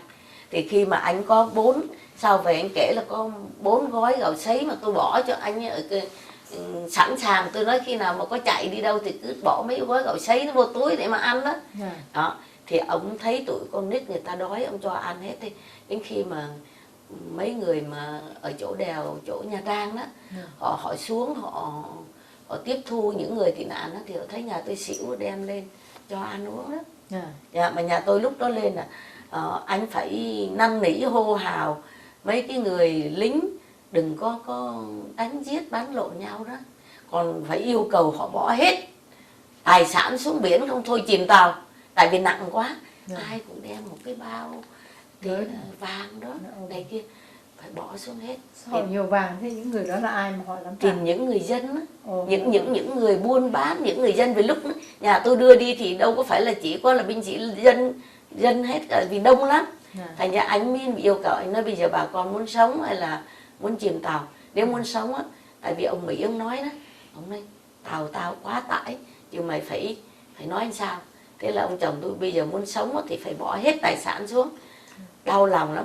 Chỉ có những người nào mà họ quấn trong người ít ít á thì được, còn những người mà dồn vô bao cát hay là vứt hết, vứt xuống đó. Là ông về ông kể cho tôi chứ tôi không có chứng kiến chuyện đó. Thưa bà, rồi sau đó ông vào đến miền Nam ở với bà hay là ở trong đơn vị cho đến lúc miền Nam mất rồi? Dạ thì ông về thì lúc đó là các nơi đã lộn xộn rồi. Đã lộn xộn thì ông vẫn còn là đi vô trong cục công binh á, vì nhà tôi cũng ở ngay trong cục công binh mà, thì cũng ở đó. Đó thì khi đó là nó đã lộn xộn nhiều rồi. Thì ông lại nhận được một cái lệnh là đi kiến thiết tỉnh Bình Tuy. Vì nó đã lộn xộn rồi mà ông vẫn còn nhận được một cái lệnh của Quốc vụ Khanh Phan Văn Đán cho ông đi ra làm kiến thiết những là trường học, nhà thương, bệnh viện các thứ ở tỉnh Bình Tuy. Thì ông mới nói bây giờ ông ra Nha Trang để mà tính. Thì tôi nói trời đất ơi, giặc đến nơi giờ cắm tới nơi rồi thôi, không đi đâu hết, bây giờ thì ở đó chứ còn không đi đâu. Cuối cùng là ở đó thôi, không đi. Thì lúc đó thì có một cái người bạn lái máy bay, tôi không nhớ ông ta là ai, nhưng mà ông nói bây giờ có thể cho gia đình cậu đi là 2 vợ chồng với 2 đứa con. Nhưng mà ông chồng tôi nói trời ơi, còn bố mẹ vợ rồi còn mẹ tôi rồi còn cái cháu tôi chứ làm sao. Cháu là vì ông đem cháu vô nuôi đó, làm sao. Thôi anh đi. Thế là ở lại rồi mới tính chuyện đi tàu thủy Vũng Tàu. Thì đi xuống Vũng Tàu thì điều đình mua tàu mua đồ thì hùn chung, thì chúng tôi cũng không có tiền nhiều cho nên rủ mấy người bạn hùn chung. Nhưng mà đến phút chót á, thì họ tưởng là chúng tôi nhiều tiền, họ nói anh cứ bỏ tiền đi rồi qua Mỹ tôi trả lại. Chúng tôi làm gì có tiền. Thế là Nancy Bùi biết, thế là bỏ cuộc rồi với ông chồng tôi nói thôi bây giờ phải về ngay Sài Gòn, mình đã không đi được thì mình phải về ngay Sài Gòn, tại vì tiền đâu mà chồng cho người ta để lấy tàu. Thì tôi không đi được thì phải đã ra bạn bè gia đình em tôi thì chi đông lắm đi theo ra, mà phải rút về Sài Gòn. Về Sài Gòn là sau đó là Việt Cộng vô là chịu trận. Thì cái ngày đó chồng tôi nói giờ cũng không biết mình sống chết.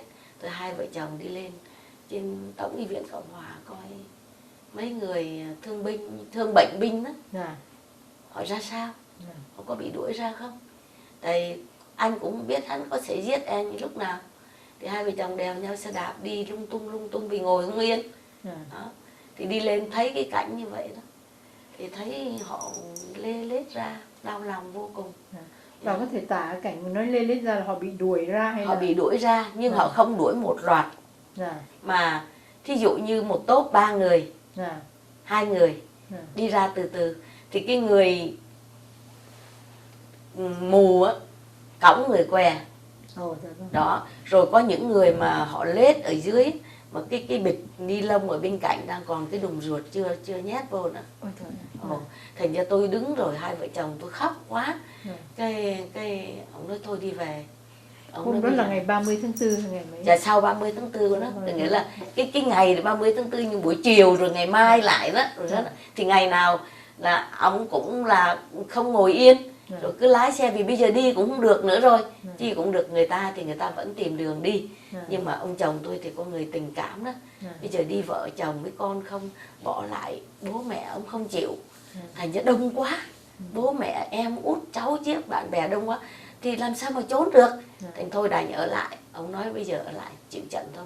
Thì đó thì ngày nào ông cũng buồn, cái sáng ngủ dậy ăn 3 miếng chi là ông đạp chở tôi lên. cuộc đường xá rồi đến Tổng Bệnh viện Cộng Hòa đứng dòm, xong rồi đành đi về.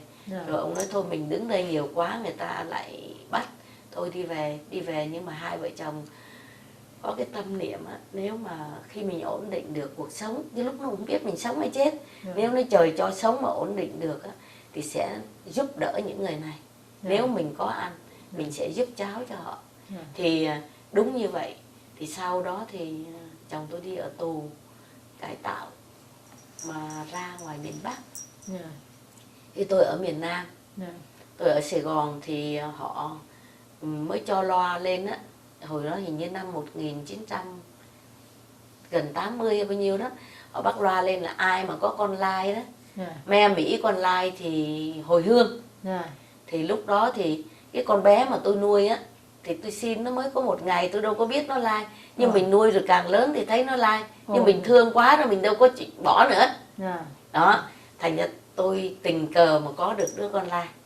Thành lúc đó tôi thấy người ta đi nộp đơn, tôi cũng đi nộp đơn. Tôi xin đi Mỹ hồi hương. Thì vô thì ở chỗ mà họ làm đơn á, họ hỏi Nguyễn Du á, cái ông cán bộ ông hỏi tôi trong cái đơn sao chị không ghi tên chồng Mỹ của chị mà chị chỉ ghi tên chồng Việt Nam. Thì tôi mới nói dạ thưa cán bộ, dạ, tôi không có biết tên chồng Mỹ. Rồi hỏi ủa chị ở với người ta chứ đấy có con mà chị không biết. Dạ lại vì tôi bán ba, tôi không có con đó, tôi không có con này tôi buồn, thì tôi tiêu pha nhiều quá không đủ, tôi lén chồng tôi đi bán ba. Cho nên là tôi lỡ có bầu sanh đứa con này. Tôi nói vậy. Thành ra chiều tôi không biết, đi bán ba thì hết ông John đến ông Jack, chiều tôi có biết của ai đâu mà khai. Tại vì Nancy biết không, nếu mà mình khai tên á mà nó gửi bên Mỹ mà không đúng, không có đó, nó phiền phức, hay là trúng tên một cái người nào người ta không nhận được làm sao đây. Còn con mình thì con nuôi thôi. Nói như thế cho xong. Cái họ cười quá trời. Họ cười thì sau rồi thì họ cho được. Họ cho được mà họ không thử DNA cái gì hết. Không, tại vì nó là 100% rồi. Đâu có thử nữa. Chỉ là chụp mấy tấm hình lên cho họ chụp. Mấy tấm hình rồi làm thủ tục thôi. Thì chị có thể cho biết là cái người nào cho chị người con bây giờ hiện chị có biết? Không có biết. Dạ thưa Nancy là hồi đó là em tôi làm nữ hộ sinh DETA đó, nữ sinh quốc gia đó. Thành ra cô làm, tụi tôi ở Pleiku. Thì chồng cô lại ở Sài Gòn. Cho nên á người ta mới nói rằng bây giờ muốn về Sài Gòn thì phải đi những tỉnh nhỏ đã. Thế là cô mới thấy tôi ở Pleiku, cô xin lên Dân y viện Pleiku làm nữ hộ sinh ở trên đó. Thì đến khi người ta đẻ một đứa con rồi người ta bỏ trốn, thì cô vô, cô sáng cô vô làm, cô thấy bé nằm có mình, cô mới chạy về, cô nói rằng là người ta đẻ một đứa con mà người ta bỏ trốn thì chị có nuôi không? Tại vì bà mẹ chồng tôi cứ nói là nuôi một đứa con nuôi đó. Thì có nuôi ấy thì bà nội qua bồng về nuôi. Thì đó thì bà mẹ tôi đi chợ, bà mẹ tôi chạy qua thì ông bác sĩ ông nói rằng chút nữa bà về, nói bà qua đây. Thì đến khi tôi qua thì ông bác sĩ dân y ông mới nói là cho mượn thôi. Chứ mà chiều mà người ta đòi là phải trả đó. Tại vì 4 giờ chiều á, thì mới đưa xuống cô nhi viện. Nhưng mà còn bây giờ đó thì mà có khi là người ta gửi đó rồi người ta đi, ta đòi là phải trả đó. Thì em nói không, khi nào họ đòi tôi cũng trả hết. Thì cho bà cụ mượn thì bà thèm quá thì cho bà mượn. Thế đem về nuôi, nhưng mà rồi 1 tuần sau không có ai hết. Thì ông biểu qua đây là ông ghi nhận cho tôi sanh ở đó rồi làm cái giấy khai sinh. Dạ, rồi làm cái sanh để ăn lương. Ông nói thì để làm cái sanh ăn lương. Thì là lúc đó là khai sanh con đẻ để tức ăn là lương. không phải là bà sanh nhưng mà ông bác sĩ biết quen rồi người ta bỏ rồi làm khai sanh là bà là mẹ. Bà làm gì ông nói thôi bây giờ tôi giúp chị bằng cách như vậy. Tại vì không phải là mình sợ mình, nhưng sợ sau cái đứa bé nó lớn á, nó coi cái khai sinh là con nuôi nó buồn. Đó, ông bác sĩ ông nói đó, thì thôi tôi giúp chị là đây coi như chị đẻ ở đây. Thì cũng không mất mát gì của chính phủ cả. Thì thôi đó, rồi về ăn lương để nuôi nó. Thì đó thì tôi nuôi cháu rồi 4 năm sau. Thì bà mẹ chồng tôi đề nghị là nuôi một đứa con trai. Dạ. Thì rồi cũng một người ta sanh rồi người ta cũng kiểu hoang, người ta bỏ, tôi cũng bồng về nuôi. Nhưng mà cái đứa sau á thì tôi có biết cái người mẹ, nhưng mà người mẹ không ra mặt. Tôi biết là còn đứng đâu đó thì tôi bốc ở trong bóp của tôi á, còn 5.000 với lại mấy trăm lẻ đó. Tôi để ở cái bàn á của cái cô y tá, tôi nói là cái người mẹ của đứa bé này tới thì đưa cho họ. Tại vì họ có công đẻ. Rồi tôi bồng cháu về nuôi. Bà không nghĩ là cái số tiền đó đến tay người mẹ đó? Tại vì tôi biết cái người mẹ đứng đâu đó chứ chưa đi. Tại vì họ sẽ đứng để họ dòm có ai bồng con họ. Con mình đi. Còn cái người trước á thì họ bán ba, thành ra họ bỏ trốn. Quyết tâm họ bỏ. Họ bỏ, họ không để ý. Chứ còn cái người này họ sinh ở nhà thương tư chứ không phải nhà thương công. Thành ra khi mà bà nằm sanh á, cô nằm sanh cô khóc. Cô nói cô lấy nhầm người ta có vợ rồi. Cho nên bây giờ cô phải đẻ mà cho đứa con rồi về làm lại cuộc đời. Đó thì một cái bà kia đi thăm và bạn nằm bên cạnh ấy, mới nghe về mới mách cho bà cụ tôi nghe. Thì bà cụ tôi mừng quá, nghe con trai mừng quá, thế là chạy ra. Thì tôi mới ra tôi coi, tôi đem về nuôi.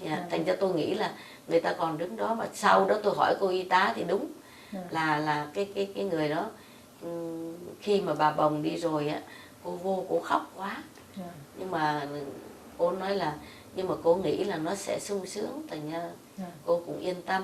Thưa bà, cái năm mà bà nhận cái người con mà Lai đó làm con đó, thì năm đó là năm nào? 1966 ở Pleiku. Ở Pleiku. Cháu sinh năm 66. Rồi xong bây giờ tức là chị năm nay cũng đã lên tới 45 rồi đó. 45. Tại vì năm đó tôi 30 tuổi.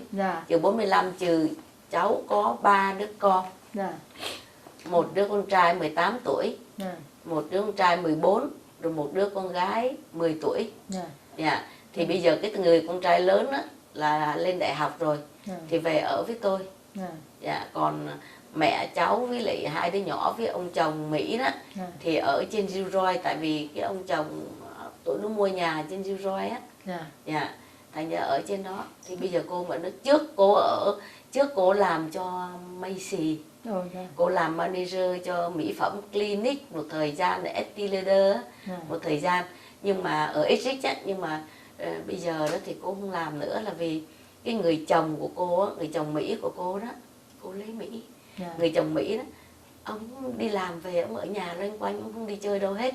Mà cô nói cô đi bán mỹ phẩm thì cô cứ phải bán thứ Bảy Chủ nhật, không thể ở nhà với ông chồng được. Thành ra cô đành phải bỏ.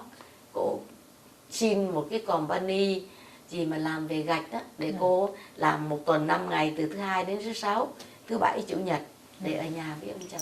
Và thưa bà, thì cái suốt thời gian bà nuôi cô, xin lỗi cô tên gì ạ? Cô là khi xưa đó, tôi đặt tên là Lê Đình Diễm Hương. Vì chồng tôi là Lê Đình Vọng. Thì tôi đã đặt là Lê Đình Diễm Hương, nhưng mà khi qua Mỹ cô thi quốc tịch thì cô lấy tên là Emily.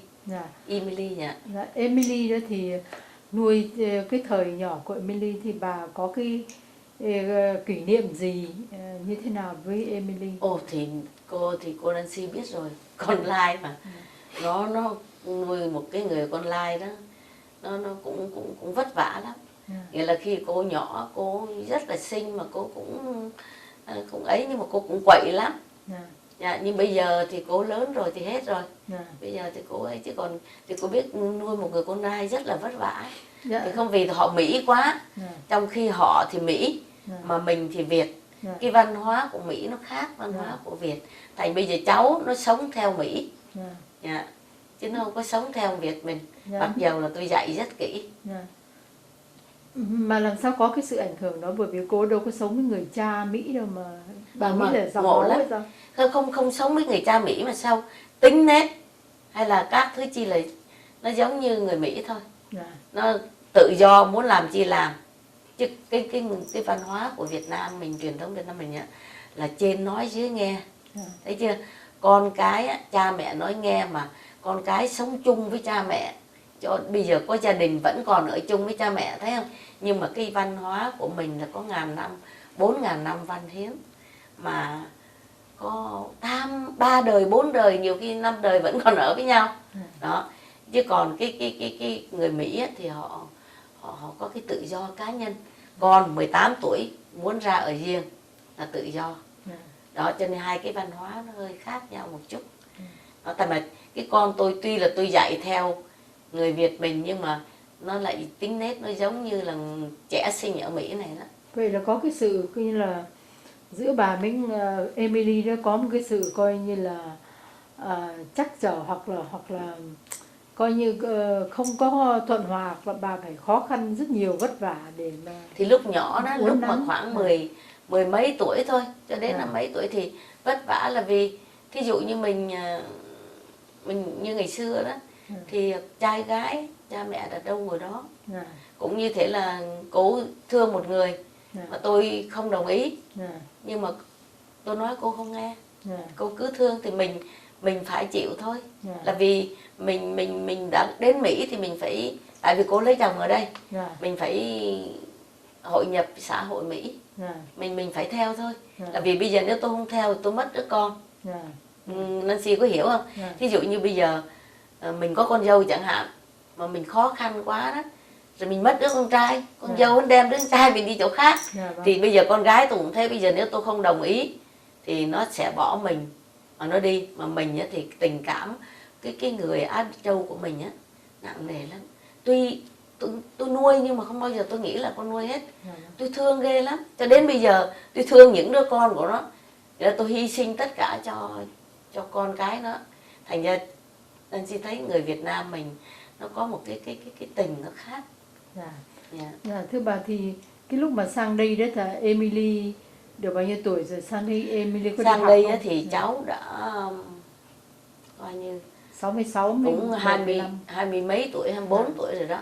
Thì qua đây á thì đầu tiên hết là tôi nói thôi bây giờ ba mẹ đi làm, còn con á với em á là đi học thôi.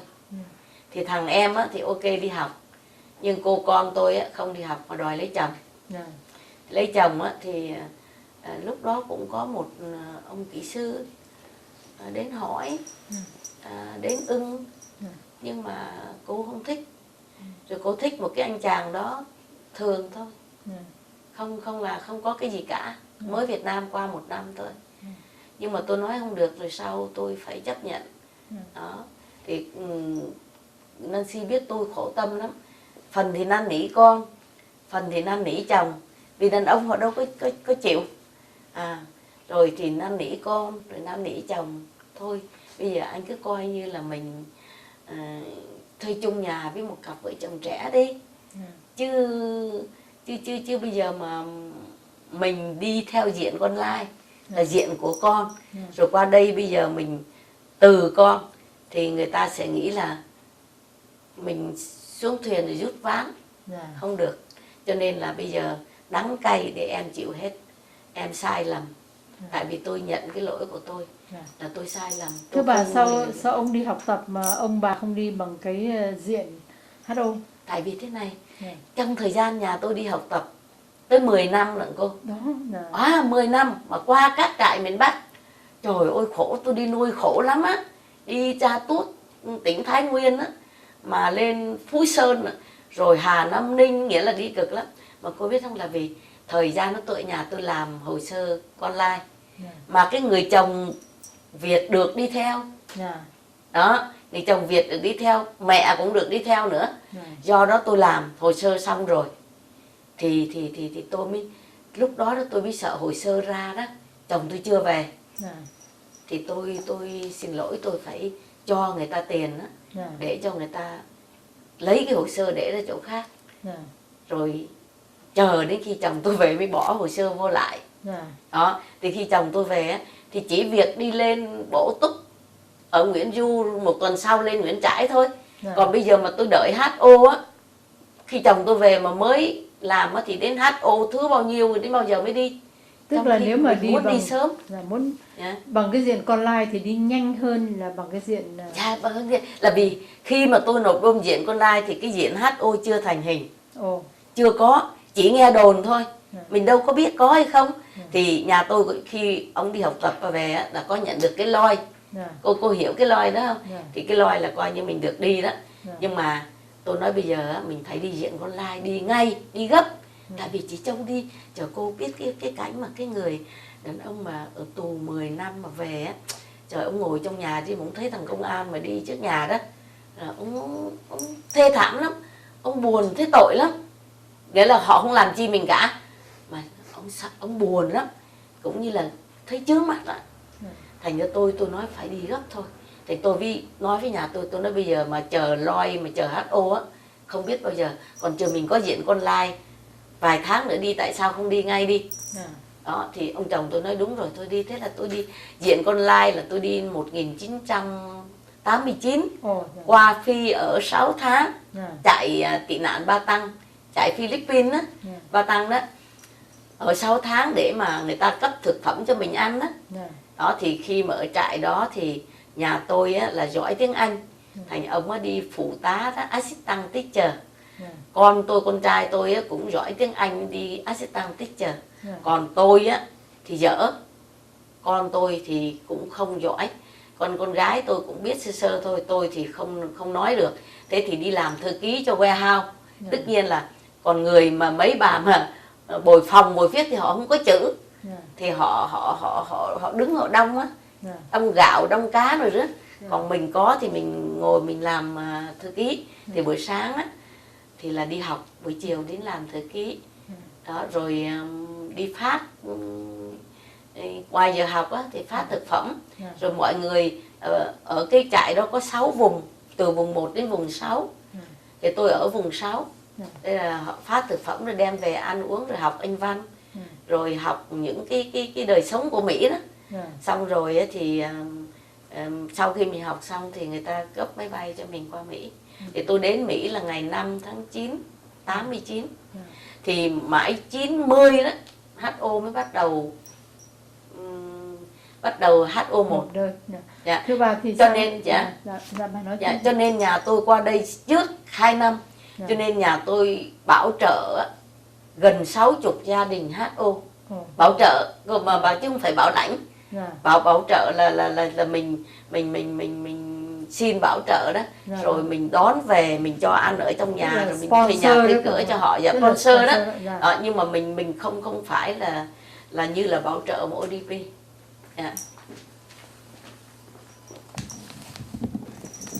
You want to have Jacqueline fill out everything?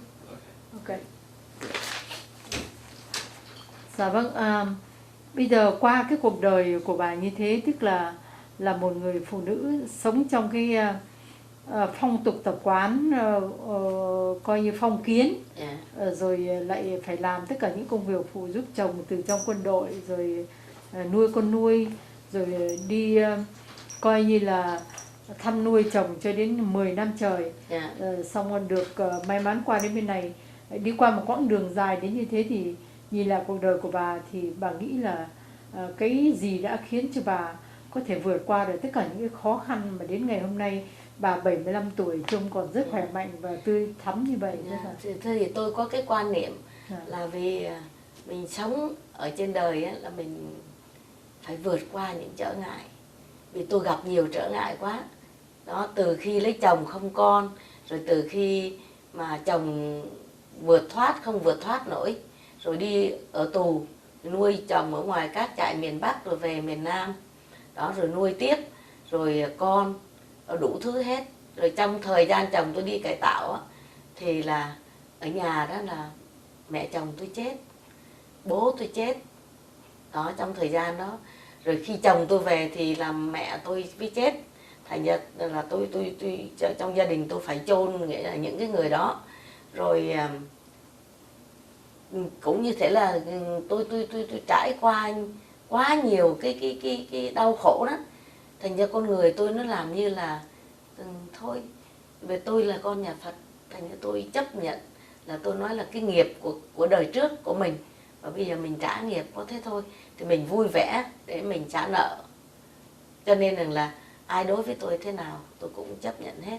Thì khi mà qua đến đây rồi á, thì con tôi chẳng may chết, thì hai vợ chồng tôi á, được lãnh một cái số tiền mỗi người 12.000, là vì cái người gây chết cho con tôi đó, cho nên trong cái hãng con tôi làm có bảo hiểm đó, họ kêu lên họ cho như vậy. Thì khi hai vợ chồng tôi cầm hai cái check mỗi cái 12.000 về, cái ôm nhau khóc rồi sau rồi thì chồng tôi nói bây giờ quyết định làm cái gì.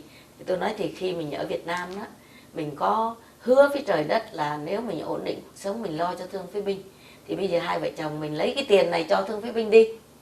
Không, em không mua hộp xoàn, anh không mua xe mới. Đó, tôi nói như vậy tại vì mình cho thương phế binh. Thì từ đó thì lúc đó chưa có hồ sơ đâu cô. Thì cứ một người bạn về Việt Nam á thì lại gửi họ vài ngàn, nói đi ra cứ hỏi gặp thương phế binh cho người 30. Thì có một lần á thì có một cái ông thương phế binh, ông quỳ lại cái ông đó. Thì ông đó ông trả lời là không phải tiền của tôi, đừng lạy tôi, tiền của một cặp vợ chồng bên Mỹ gửi tôi cho. Rồi ông kia mới nói xin số phone với lại tên với địa chỉ. Thì ông này nói không được, để tôi hỏi người ta đã. Thì sau đó thì ông về nhà, ông mới điện thoại ông hỏi nhà tôi. Thì nhà tôi nói cứ cho họ đi. Thì khi đó cho họ thì đến sau phái đoàn ở Anh Quốc á, là ông Lê Văn rồi gì đó, họ qua họ cũng đi thăm. Ở đó thì họ gặp cái ông thương phế binh, họ mới hỏi, họ phỏng vấn là có ai nuôi cho rồi chứ không đó. Thì ông nói là có một cặp vợ chồng bên Mỹ thỉnh thoảng á, thì tôi có nhận được khoảng 30 đồng. Nhưng mà tôi chưa có biết địa chỉ của họ, tôi mới xin được. Thì ông Lê Văn nói anh cho tôi cái số phone được, địa chỉ được không? Thì ông kia cho ông Văn số phone. Thì ông Lê Văn hay là ông cái nhóm đó, nhóm Anh Quốc về bên Anh á, điện thoại qua đây xin phỏng vấn nhà tôi. Và nhà tôi hẹn ngày họ đến phỏng vấn. Rồi từ đó họ nói trên đài BBC. Rồi ở bên Việt Nam cứ mở lén nghe đài BBC biết và gửi hồ sơ qua tới tấp. Thì sau đó thì tụi tôi gửi theo dịch vụ. Cứ khi đầu là gửi người 30, sau tôi thấy 30 không ăn thua chi gửi 50 đó một người. Rồi người nào mà kẻ tán thì gửi 100, đến hết số tiền luôn. Rồi hai vợ chồng làm á, có tiền á cũng cho vậy, cũng cứ giúp. Rồi đến khi gây quỹ, chúng tôi đi gây quỹ thì có cô Hoàng Mộng Thu này, có ông Hùng hồi xưa cũng làm ICC đó, rồi ông Hùng này, rồi cô Hoàng Mộng Thu này, rồi mấy người họ giúp cho tụi tôi làm văn nghệ đó để mà gây quỹ. Rồi tôi lấy tiền nó thương phế binh. Còn mỗi hàng năm, mỗi ngày Tết á, thì hai vợ chồng tôi không có đi du xuân mà làm một cái gian hàng, rồi để cái thùng, rồi treo hình ảnh thương phế binh, người ta đi ngang ta bỏ vô. Đến hết hội chợ thì đổi ra, nhờ một nhóm người họ đổi ra đếm, rồi là đem gửi cho thương phế binh. Đó, rồi thưa cô thế này, sau khi chồng tôi chết á, 2003 đó, chồng tôi chết á, thì tôi mời cũng không ai chịu đứng ra hết. Thế là tôi phải đứng ra tôi làm, tôi thay thế chồng tôi làm. Thì tôi có gian hàng thì ông Vũ Văn Lộc mỗi lần hội chợ đó là ông ưu tiên cho tôi một chiếc gian hàng để là Trung tâm Lê Đình Vọng cứu trợ thương phế binh và gia đình tại quê nhà đó, Quân lực Việt Nam Cộng Hòa tại quê nhà. Để cho đến năm vừa rồi đây á, thì anh đại tá mà Trần Mộng Tuyền hay Nguyễn Mộng Tuyền gì đó, Nguyễn Hồng Tuyền á, mới anh Huỳnh Đương Thiện với lại các ông mới mời tôi tới mình họp, nói bây giờ làm cho thương phế binh. Thì là với cái đại nhạc hội thứ 3, kỳ 3 Bắc Cali đó, kỳ 2, kỳ 1 là Nam Cali. Thì lúc trước tôi cũng vẫn liên lạc với lại chị Hạnh Nhân trên đó. Thì bây kỳ 3 thì tụi tôi làm chung nhau làm đó, thì mời Trúc Hồ đó, mời trên họ với Nam Lộc rồi về với Việt Dũng về giúp. Và nhờ đó mà kiếm được khoảng 600.000. Dạ, rồi thì là bây giờ cứ cho thôi. Thì vừa rồi đây thì cho, rồi thì nhưng bây giờ tôi vẫn tiếp tục nhận được. Hồi trước á, thì có vài người bạn như bà Hiền bạn tôi, ông Phan Khâm với lại mấy người nữa có giúp tôi. Nhưng mà sau này thì những người đó 80 tuổi, bác sĩ Liên Hương là cái cô em của em vợ của anh Phạm Phú Nam này, là khi đầu tôi khóc, tôi nói với cô là cô đứng làm hội trưởng giùm đi, thì tôi sẽ làm hết, nhưng mà cô đứng cái tên hội trưởng rồi cô giỏi computer cô làm chứ tôi không làm được. Đó thì cô Hương cô nói cháu bận lắm, lúc đó cô đang là sinh viên. Thì sau cùng á, thì cô thấy tôi khóc, tôi nói bây giờ cô nghĩ sao nếu tôi nhờ một ông á, tôi là quả phụ khó khăn lắm, quả phụ mà một ông cứ chở nhau đi họp, người ta lại tưởng tôi kẹp kè với cái ông đó mang tội nghiệp tôi. Còn cô với tôi đi họp không ai nói hết. Cô Hương cô thấy tôi khóc thì cô nói thôi được đừng khóc nữa, cháu làm. Thế là cô Hương cô đứng làm hội trưởng cho tôi được 2-3 năm gì đó, mấy năm. Thì rồi đến khi cô Hương quá bận, phải đi tu nghiệp, phải này kia, mà cô lại bị bolero 2 cái chân nữa. Cô rất là giỏi. Đó, mà cô bị bolero 2 cái chân nữa. Thành ra cô nói bây giờ cháu bận quá. Thế tôi làm mình. Thì tôi quậy mấy năm đi có một mình thôi. Nhưng mà thưa cô Nancy Bùi là tôi làm rất là đàng hoàng là thế này. Thí dụ cô Nancy nói với tôi là tôi gửi cho Thương với Bình 200 thì để tên ai, thì tôi nói thì thôi đó tôi lên xin với anh Lộc này, để tên là URCC đó, rồi dưới để là for Thương với Bình thì anh Lộc sẽ trao lại cho tôi, nhờ cát ra cho tôi đó. Nhưng mà sau thì người ta không chịu nữa, cái nhóm nào đó thì anh Lộc nói thôi.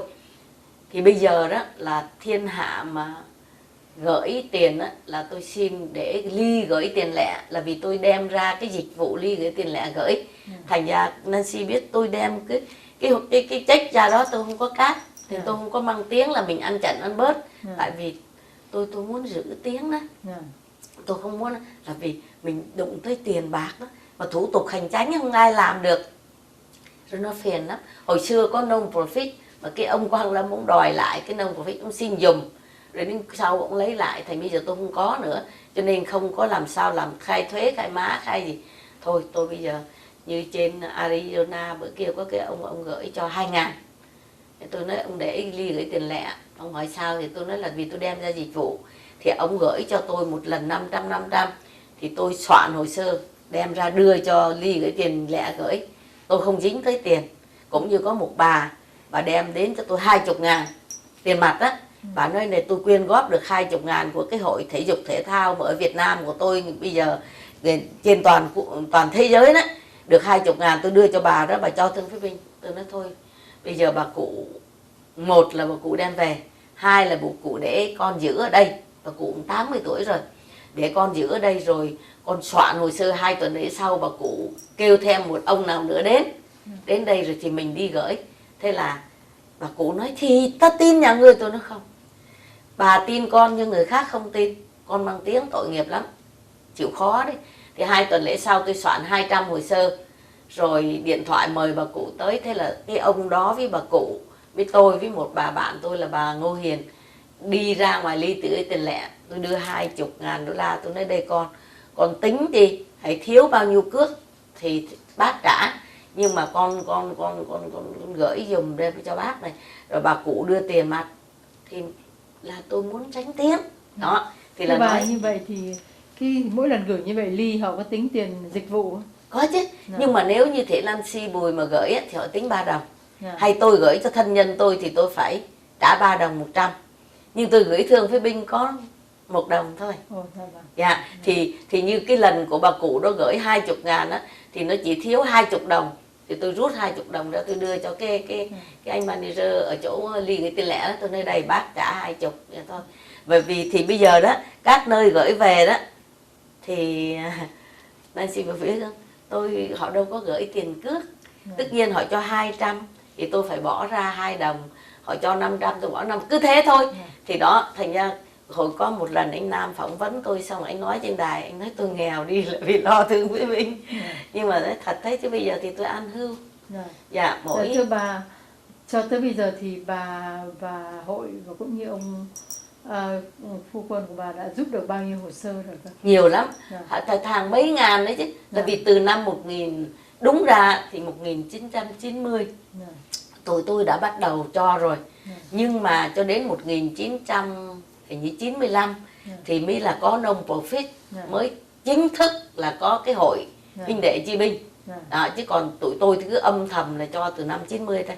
Đó, thành ra khi mà cũng như trong cái hồ sơ ở trong cái gợi ý đó, thì Nancy có hỏi mình là ai chỉ cho mua nhà đó.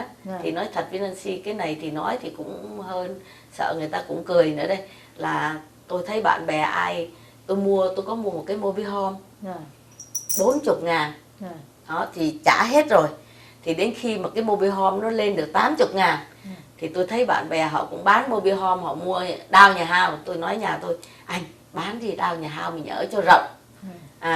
Thì ông chồng tôi ông cười, ông bảo nghĩ làm sao có một đứa con nó lấy chồng theo chồng này, còn hai vợ chồng già mua cái nhà house ha, bà quét dọn lau chùi bà mệt rồi nè, rồi á tiền đau thì có, nhưng mà hàng tháng bà phải trả vào đó, hai vợ chồng cong lưng lên đi làm đập vô cái nhà hết, rồi lỡ ra thương phế binh hay là anh chị em bà con chi đó nó điện thoại qua nó cầu cứu rồi không có tiền cho, có buồn không? Em có buồn không?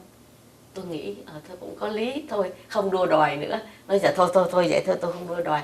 Thế là cho đến bây giờ tôi vẫn ở cái nhà mobile home, nhưng mà tôi cũng ký cho con tôi rồi, nhưng mà nó cũng, tôi nói mẹ ký cho con nhưng mà con để cho mẹ ở, để thờ, có chỗ thờ tượng ông bà cha mẹ tổ tiên á, với lại ba con, rồi khi nào mà mẹ xin được khao dinh á thì rồi khi đó con muốn bán muốn làm chi thì làm, thì bây giờ con trai nó về ở với tôi đó. Thì cháu bây giờ nó biết nghe lời tôi rồi, nó cũng vâng lời rồi, nó ngoan, nó cũng 45 tuổi già rồi. Tôi cũng cảm ơn bà rất nhiều, một câu chuyện bà chia sẻ rất là có ý nghĩa, và cuộc đời của bà cũng trải qua rất nhiều, nhưng bà đã thăng hoa nó lên bằng cách là giúp đỡ những người xung quanh. Thì xin một lần nữa xin cảm ơn bà rất nhiều. Thôi dạ, xin cảm ơn cô Nancy Bùi. Dạ, và xin cảm ơn anh Jackie. Dạ. Dạ. Dạ.